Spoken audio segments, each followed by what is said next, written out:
because when we have a big why and it's meaningful, then that's powerful in and of itself. But when we proclaim it, when we make a statement of it publicly, then we create accountability, because it's like, oh shoot, other people have seen me do this. Now it's out there. Now I need to actually stay with it. So if you're not quite sure yet, make sure that we do that by the end of the call. Now, I believe that we may have had our main host join us. I'm just looking for his little window here. Now, who is already familiar with Eric Edmeades? Most of you have seen his content either through a YouTube video. Some of you have seen him in the Mindvalley community. Some have seen him throughout the COVID crisis, and through the pandemic. He has given you motivation and inspiration to start your journey into health, and now you are joining our challenge here. I know for some of you, this is not your first time through your challenge, so that's really great to see you here as well. But I met Eric in 2017, and he really made an impact on me. I actually met him in his own kitchen. I was there doing a cooking class for his cook and for Elise, and he came bursting out of his office. It was like 3:00 in the afternoon, guys. And you know, at that time of day, how do we feel? Most of us are like pretty lethargic. We're kind of waiting for our day to be over. Maybe we want another cup of coffee, something like that. Eric was not like this. He had so much energy and just this like tenacity about him. And he came out and he started talking about the call that he had just been on and the transformations that he'd seen take place on that call. And his energy was totally infectious. And I learned like 6 things from him in a 10-minute span. And these things were like, I can take that and apply it to my life and really see some transformation happening here. So that's just the kind of guy that I have found him to be. So if you haven't had the opportunity to meet with him personally yet, I hope that you will take the opportunity to try to check in with him during our time together. He really has a way, I've found, of taking really complex topics and making them so that everyone can understand them. He is a phenomenal storyteller. So he might say something in passing during one of these calls and it will stay with you. And when you're in the car, maybe months from now, it'll come back to you and say, hey, why aren't I doing that? I should be doing that. So this is the power that this program has. And I hope that when Eric is here and ready, he will say hello and jump right in for our first call today. Eric, are you with us? I might be. Thank you so much, Ariel. So nice to hear your introduction. I appreciate it a great deal. And I actually do remember you being in the kitchen and me bursting. I might not have said bursting, but whatever, right? So let's see here. My camera seems a little funny, doesn't it? Okay. That's what happens when this is the only call I've had of the day and I'm not all set up. But guys, I'm so excited for all of you. Couple things I want to check in with you guys about, because here's what I know. I know because I've spoken to many of you in various different ways. I know some of you write to me on Instagram, and so I've heard some different things. And so I know that some of you are here with a real sense of excitement and belief, like you know this is going to work because your friends have told you, your relatives have told you, all that kind of stuff. Some of you have come here with some like curiosity. It might work. Most things don't, so it probably won't, but it might, so I'm here. Some of you are like, I know it's not going to work, but some people said it will, so I'm going to give it a try to prove there's one more diet that doesn't work. And then there's others who you just kind of like generally, I don't know, confused isn't the right word, but like bemused maybe. So here's what I'd like to know in the chat. What percentage chance do you currently, what percentage odds do you currently give this program working for you? Like, do you think it's 100% going to work for you? Or you're like, it's 3% or 50-50? Tell me in the chat, what is your view of that? Interesting. Lots of high numbers. That's awesome. Okay, my camera's definitely, hold on with me 1 second. All right, so the reason I asked that question is that when there are, when you're undertaking any project in your life, your level of belief about about what you're about to do has a huge impact on how it's going to happen for you. And so right now, for those of you anybody who is like anything under 90%, I want to say this to you. This works. It's not sales. It's not marketing. In fact, I'm going to tell you this right now. There are things that are going to happen on this program that are going to so surprise you or exceed anything that we said in our marketing that you're going to wonder why we don't put it in the marketing. But the reason we don't put it in the marketing is it's just not believable. Like, there are things that are going to happen for some of you around your food psychology, your beliefs, your body, your sleep, your skin, any number of things. And it's going to happen, and you're going to go, why didn't they tell me that in the marketing? I would have done it sooner. And I'm going to say the reason we didn't tell it to you in the marketing sooner is that people just, if you make claims like that, they just don't believe. So I really want you, if you have any doubt at all, I really, really want you to know that this works. Incidentally, there are a number of people that are auditing this program. They're doing it again. And so some of you are bound to ask the question, well, if it works so well, how come people do it again? And there's lots of reasons for that. But the main one is this. I'll give you two. The one is that how many of you have ever watched, particularly I'm thinking now Disney movies with your kids, and you watch it one time, and then, because it's kids, you watch it again 2 weeks later, okay, that afternoon. But the point being is you see it again, and then you get jokes that you didn't get the first time around. How many of you have had this experience with those kind of movies, right? Little subtle things. So there is so much that's going to happen in the next 3 months that you just can't possibly take it all in. And so some people will come back and do it again and soak up the stuff that they missed. And some people will find that they drift a little. What I mean by they drift a little is they create phenomenal food freedom for themselves. And then, life happens. Like, for example, here's an odd thing that could happen, like a weird viral pandemic. I mean, it's unlikely, but these things, okay, so not so unlikely. But the point being is that sometimes something can come along and knock us a little bit off balance. And while it is very rare for anybody to what we would call fully relapse, that is to go completely back to the way things were before, we do get people saying, hey, I want to tighten things up a little bit. And so I want you to know that this really, really works. And there's a little exercise I want to do with you now that builds upon what Ariel just started with you. And that exercise is about your ultimate vision. And this is kind of the way it works. You see, the clearer you are about your ultimate vision of anything, the easier it will be for you to overcome the various challenges that come up. So a good book writing coach, like if somebody's coaching you to write a book, what they will say to you is they'll tell you they want you to create an image in your mind of the ultimate moment when you really recognize yourself as an author. And so some people will say it's like the first time I hold the book in my hand, and some people will say it's the first time I see my book in an airport. That I saw my book on a bookshelf. But the clearer they create that one image, the more powerful the whole process is going to be. I have this really fancy automatic panning situation going on. I can't stop it. All right, bear with me again, guys.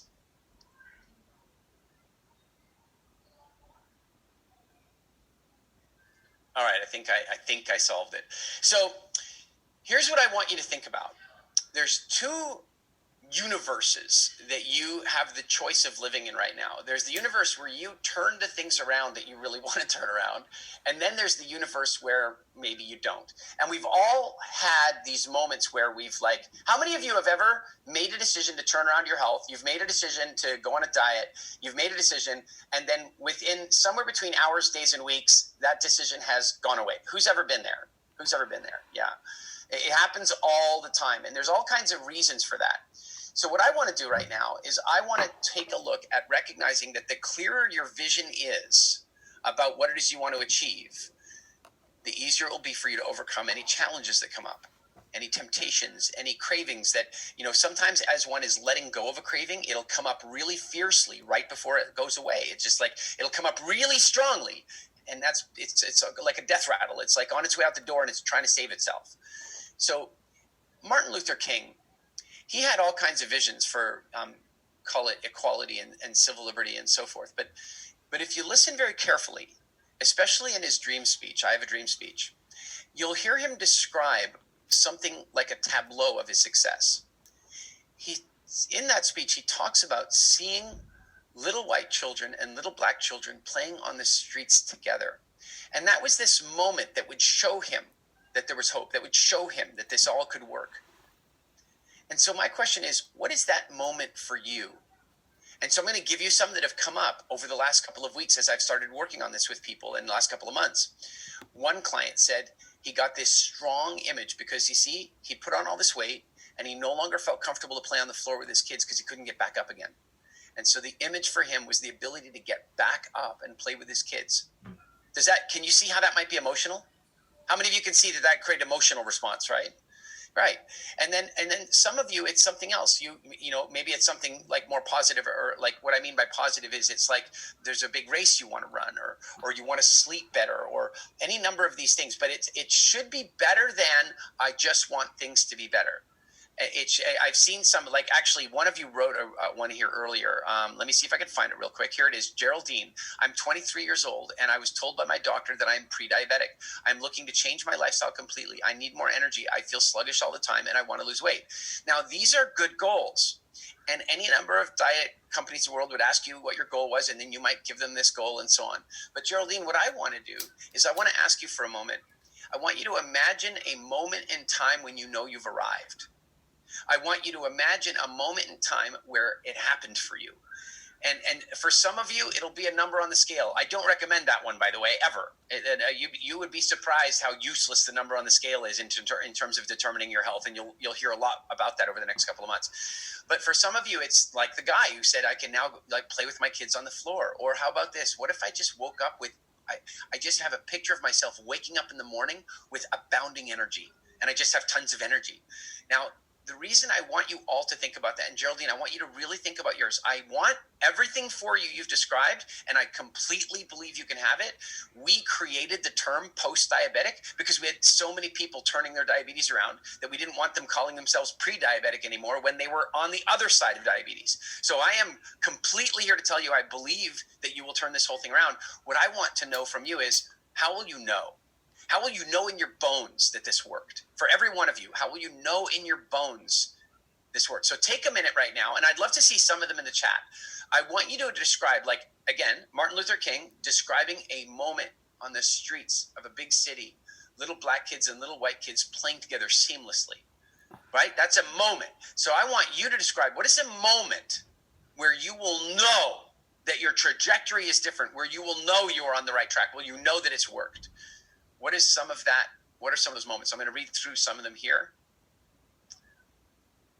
Miriam, I love it. I have a black pencil shirt which I bought when I lost the baby weight decades ago, and I want to be able to fit into that. It symbolizes youth and energy. That's, you know, you'd be surprised how common a single outfit can be that tableau. A single outfit that's demonstrative of a time of your life, a nostalgic experience, and being able to put that back on. As a matter of fact, I'll never forget, a very good friend of mine did this program many years ago, and she called me personally afterward, and she goes, look, I'll tell you publicly, I lost this weight, my body fat's better, I sleep better, but I want to tell you, she says, the single most powerful thing that happened for me is that I went to the beach in a two-piece bikini this summer. Now, that might sound shallow for some people, but for her, it doesn't matter what somebody else's shallow is. It's your deep. I don't care whose shallow it is if it's your deep. And so what I want to know is, what are some of those tableaus? Now, listen here, Stephanie, when I am the model of my values, very nice, but it's not a tableau. Nobody could paint that. You should be able to paint it. You should be able to draw it. You should be able to describe it to somebody, and they'd be able to act. And it's like you could create a postcard of it. So what you've written is excellent, but I want it to go a step further. Pick a moment in time where you really know it's happened for you. Let's see here.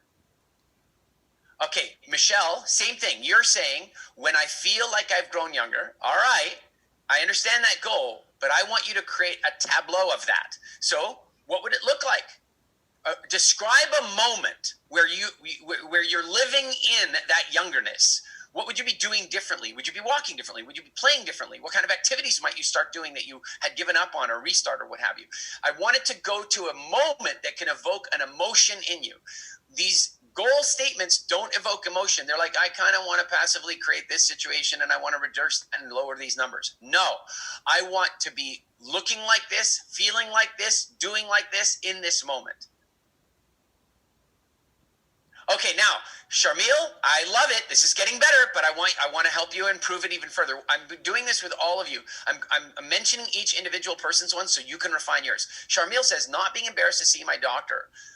LOL, cook a meal with vegetables and enjoy it. Okay, so she's got two there, but I want her to state the other one in the positive. I want you to imagine yourself, Sharmil, right now. I want you to imagine yourself driving to the doctor's office excited. Excited because you know the doctor is going to go, WTF, what have you done? You're amazing. Your numbers are amazing. I want you to, now, isn't that better than not embarrassed? You guys, who's with me on this? That's better than not embarrassed, right?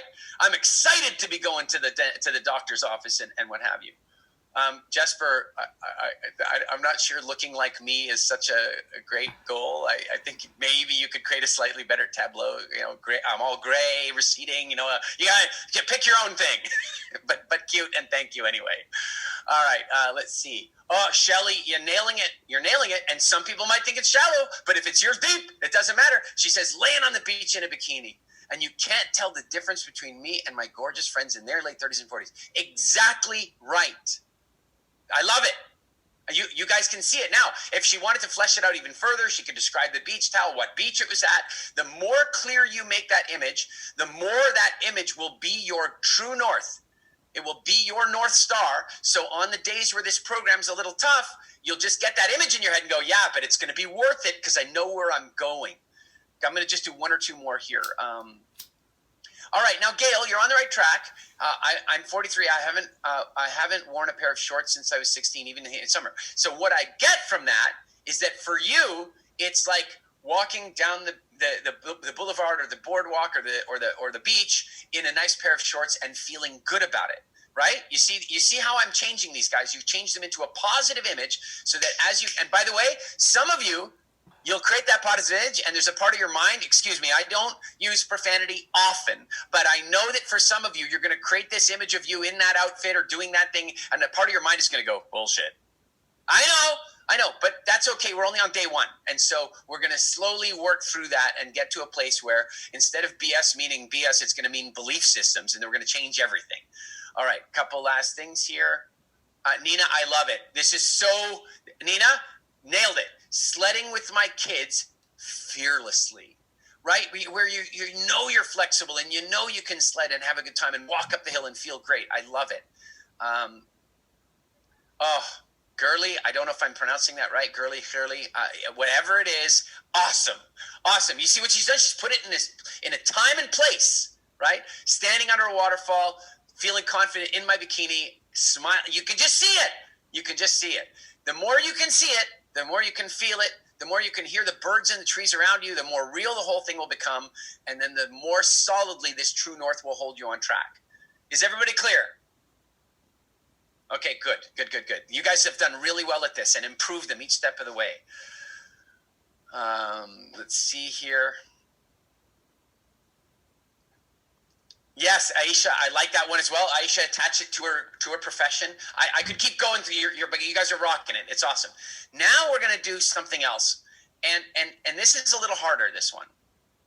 So before we do the harder one, I want you all just to take a moment, if you don't mind, just close your eyes and see the ultimate result for a minute, and see it like you know it's gonna happen. Really see it and feel the celebration a little bit in your body. Just feel it and feel the celebration in your body a little bit. That's right. Hold that image. And know that it's always with you, and that it might pop up from time to time when times are tough. That a craving might pop up at some point, and then it'll pop up, and this image will be there for you. It'll be there for you to guide you through. Okay, come back to me now, and here's the next step. Now what we're going to do is we're going to create something called a rock bottom perspective, because you know what? I don't want any of you to have to get to rock bottom and turn things around. Do you guys know what I mean by rock bottom? I know we've got a whole international group here, so I'm going to describe rock bottom. There's this concept that we talk about in English very often called rock bottom. It's where somebody does the wrong thing for long enough that suddenly they hit this point where you can't go any deeper. It can't get any worse, right? So this is often discussed in terms of alcoholism or drug addiction, where somebody hits rock bottom. They lose their husband or wife, they lose their job, they lose their house, they lose their kids. It's like a country music song, right? They just lose everything. And so now what I want to suggest to you is that rock bottom can be an awesome place to bounce from. It can be. But you don't have to go all the way there. Sometimes you can like get a pair of binoculars and you can see rock bottom off in the distance and go, hell no, we won't go. Not interested. Don't want to get there. So just for a moment, and I don't want you to give a lot of energy to it. I just want you to think for a moment. If you drift, and by the way, do not deceive yourself that you will drift into some kind of moderation. Everybody gets slightly worse. Everybody, like on the average, people gain 3 pounds per year. On the average, their health slides a little bit every year. On the average, moderation, everything in moderation means moderate health, moderate quality of life, right? So I want you not to like make this easy and go, oh, I'll probably be okay. I want you to know that in the world around you, imagine all the people you know, 1/3 of them to cancer, 1/3 of them to heart disease. And the last third of them pretty much evenly divided up between iatrogenic death, which means death by the medical profession. It means respiratory disease. It means diabetes and sugar-related disease. I mean, you understand that it's not a good prognosis for our population. And COVID-19 has given us the ultimate opportunity to create some awareness around this, because all of a sudden COVID's come along and go, if you're not healthy, I'm coming after you. Isn't it true? Have you guys seen? I mean, it's absolutely clear. So more than ever, we want to get this turned around. So here's what I want you to do. I want you to create a rock bottom moment that if you, for some reason, didn't stick with it, if you, for some reason, just drifted your health, what would be a rock bottom moment for you? Again, I'm going to describe some for you. And if you want to throw one in the chat, you can, but you're not allowed to think about it for very long. You can put it in the chat and then let it go. But here's some that I've heard. I went to the doctor's office and I could tell from the look on his face that it wasn't good news. Would anybody like to avoid that moment? Anybody? Yeah. Here's another one that I heard. I was walking down the hallway in the college where I teach, and I felt a shooting pain go down my left arm, and then it felt like a ton of bricks landed on my chest. I woke up in the hospital. Who would like to avoid that? Anybody? Anybody want to avoid a moment like that? Now, this may sound a little harsh, what I'm trying to say to you right now, but the point is that those things, they call them lifestyle diseases. And I'm going to tell you right now, hate's a strong word. I dislike the phrase lifestyle diseases immensely. Do you know why? Because the phrase lifestyle diseases is a phrase used by the government and food manufacturers to blame you for what they did to you. Do you understand that? Like, we don't have lifestyle diseases. We have a screwed up food system diseases. That's what we really have. And so they call them lifestyle diseases, so it's your fault. By the way, if you think I'm being a little crazy conspiracy theorist here, wait a minute now. Didn't they also call lung cancer from smoking a lifestyle disease? That's not a lifestyle disease. That is a being poisoned by a large multi-billion-dollar tobacco company disease that willfully did it to you. And the sugar industry is doing the same thing, and the food industry is doing the same thing. So I want you to avoid that rock bottom moment. If you can get an idea of a rock bottom moment in your mind, then I think it's going to help you a lot, because later in this program, it won't be tough. The next few weeks, take it from me, easy peasy. You're going to have the best time possible. Next couple, easy. Then it'll get slightly harder and a little bit more effort and a little bit more consciousness. And I want you to know there may come moments where it's difficult for you. And what I want you to have is 2 things in your arsenal. 1, I want you to have your success tableau. I want you to know where you're going. And 2, I want you to know where you're not going. Does this make sense to everybody? Yes? Thumbs up? All right. So I want to jump in and meet some of you guys. I want to talk a little bit about the culture. I know that Ariel mentioned to you that we have a camera on culture here. There's a few reasons for a camera on culture. One of the reasons is because we have an open space here, and I want people to be able to share from their heart when they're struggling or when they're winning. And it's very difficult for people to do that when they feel like there's people lurking over there, right? So we keep cameras on and we stay connected. I recognize for some of you, you will at times not be able to do that. I totally understand that. You might be in a situation, you might not have the technology. I'm not here to shame anybody for not doing it. I'm just saying, if at all possible, we want you to go cameras on.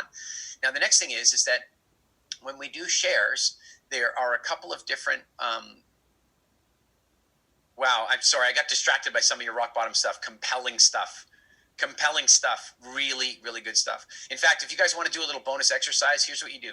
You go take like yourself one of these like recipe cards and you write your success tableau on one side and you write your rock bottom moment on the other side and you carry it in your purse or your wallet. You carry it in your purse or your wallet because in the months to come, you're going to have a moment where you want to flip it over and take a look at both sides. So I really recommend doing that. And you've just inspired me a lot by let me see what's going on there. And Jesper, to my point, if your camera's not working, it's not working. But I will suggest to you that you and everybody else get a lot more value if you figure out how to get it working or get yourself a proper camera. And let's jump into sharing. When we do shares, look, guys, there's hundreds of you from all around the world in different time zones, and we're not going to be able to necessarily talk to everybody all the time. Now, many of you have come here. How many of you have come here with a WildFit coach? So you're part of a smaller WildFit coaching group as well. All right, excellent. So you guys have the added resource of working with a coach to take you through this program. I commend you. That is absolutely wonderful. And you also have the larger Facebook group where you can pose questions and all that kind of stuff. And then we have these calls where we're going to do check-ins from time to time. My team will curate those calls. Generally, we will spread them out fairly well. Every now and again, there'll be one or two people that had a particular challenge and we might spend a little bit more focus on them. And then I want you to know something. I've been doing group coaching for a long time. And in fact, WildFit was the first company in the world to have over 500 people on a Zoom meeting. Long before Zoom got hip and cool, we were already there. And so one of the things I want you to know is that there might be something that you need to hear, but that if I said it to you, you wouldn't hear it. Do you understand what I'm saying from a coaching perspective? See, there might be this thing that, Tammy, you need to hear this thing from me. But if I said it to you directly, it wouldn't work. But if I said it to Sharon and you were listening passively, it would go in. And so I want you to know that when I'm coaching somebody else, I might be having just read a comment you wrote. And what I'm saying is for you. And so this is not the time for looking for the bottom of the Facebook wall. This is your time. There's no scrolling for the bottom of the Instagram wall. There isn't a bottom, by the way, so you can't find it anyway. This is your time for staying really ever present with the entire process. So before I jump into shares, who's excited? I'm curious, who's excited? All right, good deal. Before I do shares, I want to offer you some warnings. These are important warnings. You'll hear about them again and again. First of all, if you are on any kind of medication that suppresses something, or supports something. So if you are on like thyroid support medication, if you're on blood pressure medication, if you're on blood sugar management medication, what I want you to know is that it is really important that you stay in good communication with your doctor while you're on this program. And here's an example of why. If you are, for example, on blood pressure medication, that is medication designed to lower your blood pressure, there are things that we're going to do on this program that may well lower your blood pressure completely naturally. The combined effect of naturally lowering your blood pressure and you taking blood pressure medication might cause what we call the passing out. So it's really important that you can stay connected with your doctor, or if you're quite good at measuring your own blood pressure. But I want to be clear about this. Many of you will give up medications while you're on this program. You will. I'm not encouraging you to do that. I'm encouraging you to talk to your doctor. I'm encouraging you that any changes that you make to your medical regime must be confirmed with your doctor. If you don't like what your doctor said about that, then I suggest you get a second medical opinion. We here will not offer you medical opinions. We will offer you anecdotes. We'll offer you our advice. We'll tell you what we would do. We'll tell you what past clients have been through, but we will not offer you medical advice. Is everybody clear about that? All right. So if you are on any of those medications, I really want to make sure, particularly as we get out to like week 6, 7, and 8, that you are doing whatever measurements you need to do or visiting your doctor to make sure that you regulate your medication. For those, how many do we have here that are type 1 or type 2 diabetic? Or pre-diabetic in any classification of diabetes? Who's in that category? All right. So some of you already self-regulate your medication based on measuring your own blood sugar. So please do that very carefully, especially as we get into week 6, 7, and 8, and so on. All right. That was the first warning. Second warning is in week 6, 7, and 8, some of you, not very many, but some of you might have some issues. Like some of you will get some rashes. Like you'll get like itchy rashes on your skin and they'll be yucky. And we're going to tell you what to do. You don't have to remember, but we're going to tell you things like magnesium baths and moisturizer creams and staying very hydrated and all that kind of stuff and trying to avoid scratching. And we'll tell you all that stuff. We'll tell you at the time, so you don't have to remember what I just said now, but it may well come up because as your body's metabolism changes, your body might have a bit of a reaction and that might show up on your skin. I will tell you it's about 10% of you. So you don't have to worry. It's probably not you, but I want you to know it could happen.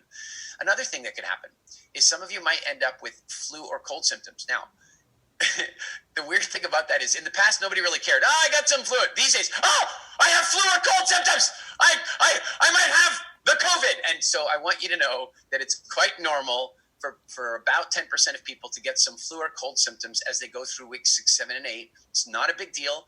If you're worried, make sure you get medical advice. If you feel like you need to go get a COVID test or something, do your thing. But I want you to know it's a normal thing that happens. And here's another normal thing that happens.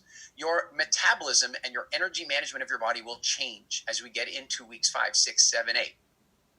And as a consequence of that, some of you will be bursting and popping with energy, and some of you will be quite lethargic and even less energy than you have now. And you'll be thinking, I am crazy. You probably won't like me very much for a little while. Some of you, about 10% of you.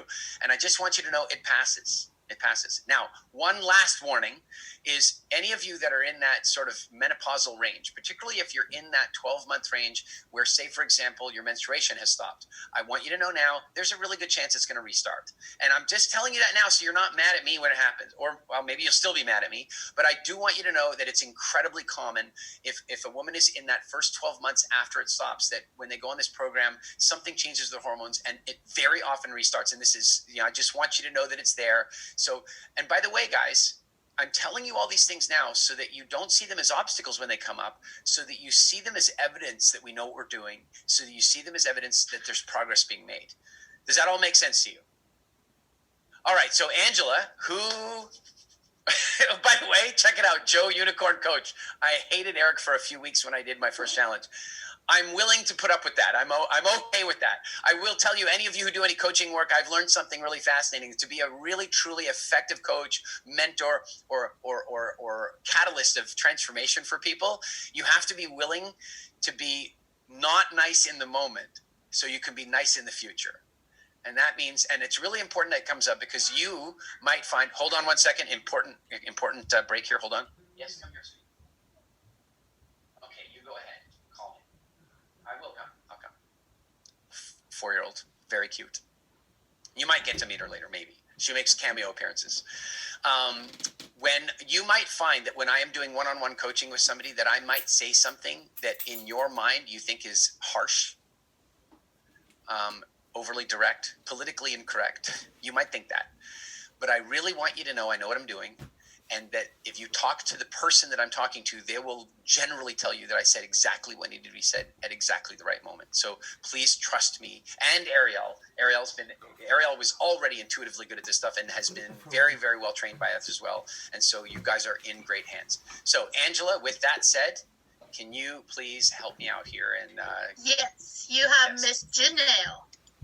Okay, now everybody, I want you to know, I have to take, Ariel, can you take the first one? I need to help. I'm Zoe. And guys, I also just want to add that if you are going to do a check-in, please do have your camera on. We do not accept any black screens for check-ins. If you feel like you want to have a check-in, but the calls are during work or something else where you can't be present, you can submit your question to your coach and it can be answered live. The other thing that I'm going to say is, for your own safety, we're never going to answer you as a check-in if you are driving. Okay, so if you want to pull over to the side of the road, then we will accept your check-in. But otherwise, sorry, we just want to keep you safe. So that being said, Janelle, hello, my dear. How are you doing today? Hi, Happy New Year. I am great. So, but this is my second go around. I had planned to do it on my own and go into spring from the start of this year, but I did discover I was having some challenges, and I figured best I go over the program again, because I listened to all the videos and recognized, just as Eric said, when you listen to them repeatedly, you hear things that you missed before. So I'm back for another 90 days, and I'm going to refine my goals based on what Eric just said, because I did set out some new goals, and I'm really looking forward to it. But I do have a couple of things lingering. I'm kind of wondering if I should raise them here since people are new, or message you privately. That is a really great point. So thank you. For those of you who are doing the challenge, again, here's what I'm going to ask of you. So you guys know that it's really important to long-term success that each of the enhancements is unveiled each week, right? No one skipping ahead, no one knowing what's coming, because that way we can go for little hills every time instead of facing this big cliff and not really knowing what to do with it. Okay, so what I'm going to ask you to do is don't speak about anything specifically. Hi, Zoe! That's going to happen. But you can make reference to the week, and then maybe we'll know what's going on, or just speak about yourself specifically without mentioning Ariel, Zoe has Eric. Zoe has a very important question for you. Where's Zaya? Oh, sweetie. Where's Ariel? Zaya is with her grandpa. We're visiting her grandpa and Nona for a little bit, but we'll be back soon, okay? You know that they're in Halifax where you were born? Yeah? All right, you go play. Thank you, Ariel, for taking over. And also, hold on. Okay, I don't know what that one is. It's hand cream. Okay, sorry about that, guys. A little distraction. She's the most distracting thing in my life. I hope you can't blame me. Janelle, congratulations. I'm glad to have you. I have a question for you, though, and this is not so much for you because I think I'd roughly know the answer. Would you suggest that your health trajectory is infinitely better because of your first time around? And I want an honest answer from you. Like, let's say you weren't allowed to do it twice. Would you still feel like you made changes that were solidly good for your long-term future? Definitely. And because the program ended over the Christmas season and there were so many food fairs and family gatherings, I thought it was going to be a challenge, but it wasn't. I mean, people were getting annoyed that I was refusing certain things, but it wasn't even a struggle to refuse it.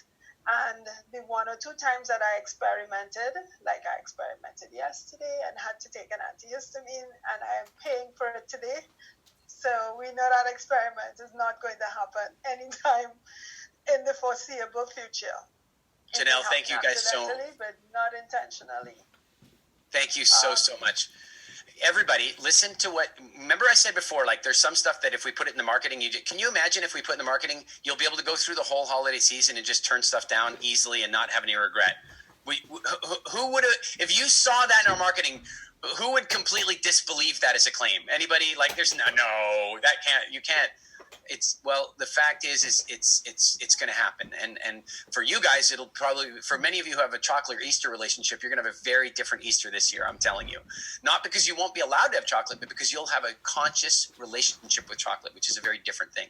All right, Angela, who's up? You have Megan, and then Sherry will be next. All right. Hello, Megan. Hi. So I've been following you for a while, and I really love all of the psychology around like changing your eating patterns. And I've noticed that I'll be great. I'll have excellent eating, great portion control, proteins, carbs, fats, everything looks great. And then my parents want to book a trip to come visit me. And that's when the snacking begins. And it's almost like uncontrollable. I'm not hungry. I'm eating all the calories and nutrients I need. But it's just like I have to just feel like I'm putting something in my mouth. Like, what would you say? Like, what kind of advice would you give me to kind of start to think about how to conquer that? Right now, you're just exactly in the right place at the right time. The next 2 weeks are all about that. And all I'm going to say to you is this, is that, there are so many reasons that we eat. And only one of them is nutrition, and it's almost never the reason that we eat. Like parents are one of the reasons that we eat, right? Like some people are like, there's no reason for eating garbage and junk food. There's plenty of reasons, but it doesn't mean we should do it. And so if you heard Janelle, she described something that we talk a lot about. You'll learn more about this in the weeks to come, but we'll talk about effective experimentation. There is no falling off the wagon with WildFit. We don't have that. There's no on or off the program. You will learn things on this program that you will never be able to unlearn, that will always alter your relationship with food. And so in the future, when your parents are coming, you will be in a position where you will be able to consciously choose what's going on, and it won't feel like you're having to use willpower. I'm going to describe willpower for all of you. Some of you might have seen me talking a little bit about this on Instagram yesterday, but on willpower, because I did a WildFit Instagram takeover. But anyway, I did this, this willpower works like this. Holding your breath is using willpower.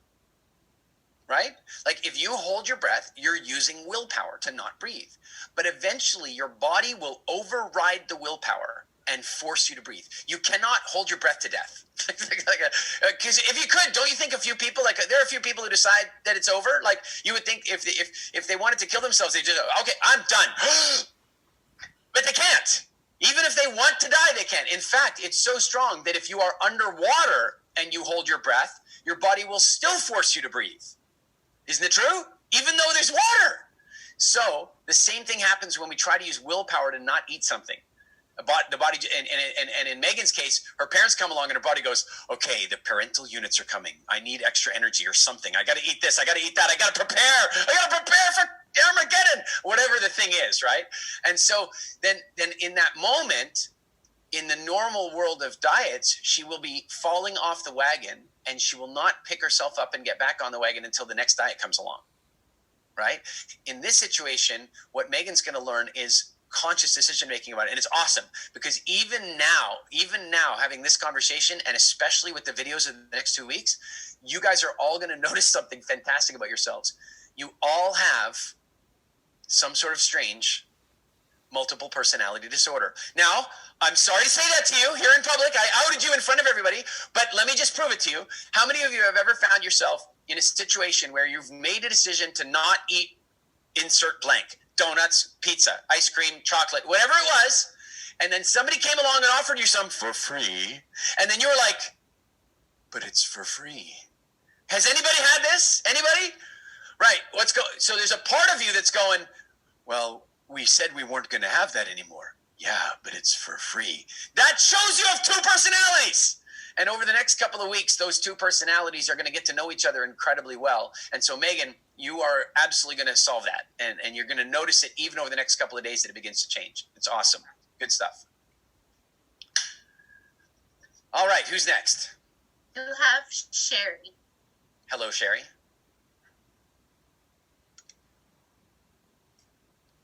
Sherry? I don't have Sherry. Hold on. Can you hear me? This is Yeah, Sherry. gotcha. Awesome. Yay. Yeah, good talking to you, Eric. I feel like I have a very dysfunctional relationship with food. And Wait, Sherry, hold on. Let's just check that one out. You could be unique. How many of you feel like you have a mildly dysfunctional relationship with food? I'm just curious. Oh, sorry, Sherry, not so unique. and the problem is I've been getting a lot of autoimmune diseases and a lot of different stuff happening to my health because of it. And in the past,